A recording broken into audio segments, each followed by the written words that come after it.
किसी स्थान पर एक ब्राह्मण रहता था। वो बहुत ही दयालु था। रुपए पैसे की भी उसके पास में कोई कमी नहीं थी।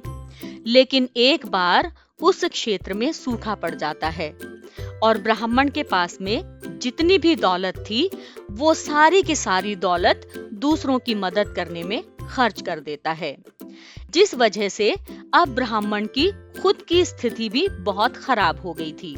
यहाँ तक कि उसके घर में अब खाने पीने की भी बहुत कमी आ गई थी। एक दिन की बात है कि उनके घर में बहुत थोड़ा सा आटा बचा था, जिसमें से केवल 2 ही रोटी बन सकती थी। तो ब्राह्मणी 2 रोटी बनाती है। वो दोनों एक एक रोटी खाने के लिए बैठते ही हैं कि बाहर से आवाज आती है, माई, बहुत भूख लगी है, कुछ खाने को मिलेगा क्या?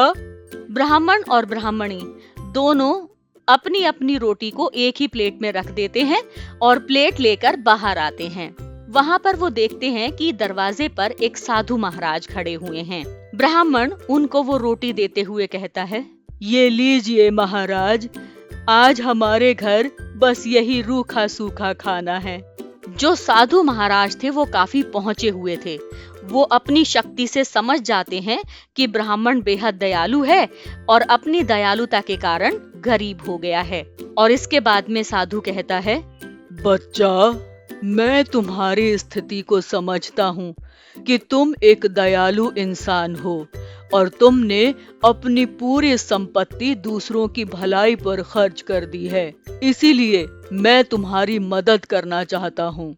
तो तुम ऐसा करना कि कल सुबह जब मैं तुम्हारे दरवाजे पर आऊं तो तुम डंडा लेकर दरवाजे के पीछे खड़े हो जाना और जैसे ही मैं दरवाजे पर आवाज लगाऊं वैसे ही तुम वो डंडा मेरे सर पर मार देना। मेरे सभी बाल झड़ जाएंगे और वो सभी सोने में बदल जाएंगे, जिससे तुम्हारी माली हालत में थोड़ा सुधार होगा।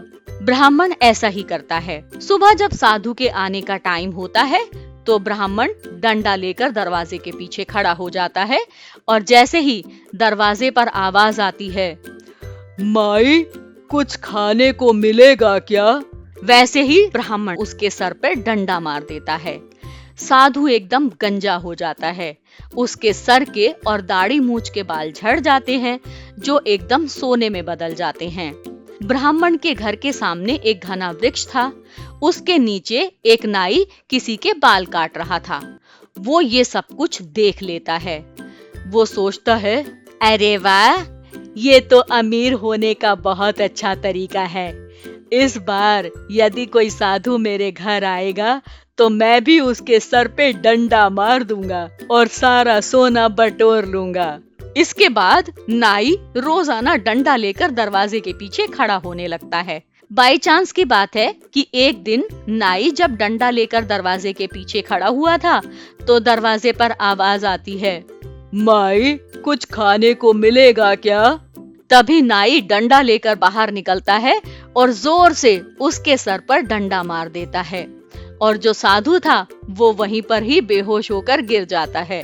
उसके सर से बहुत सारा खून बहने लग जाता है। गांव के बाकी लोग वहां इकट्ठा हो जाते हैं। वो पुलिस में जाकर शिकायत करते हैं। पुलिस वाले नाई को हथकड़ी लगाकर जेल में डाल देते हैं। तो बच्चों, इस कहानी से हमें ये सीख मिलती है कि जब तक हमें किसी भी बात का पूरी तरह से ना पता हो तब तक वो काम नहीं करना चाहिए। मुझे यकीन है कि हमारी आज की ये कहानी आपको जरूर पसंद आई होगी। हमारे वीडियो को लाइक करें, शेयर करें और बचपन चैनल को सब्सक्राइब करें। और हाँ बच्चों, बेल आइकन को दबाना ना भूलें ताकि हमारे अगले वीडियो की नोटिफिकेशन आपको तुरंत मिल जाए।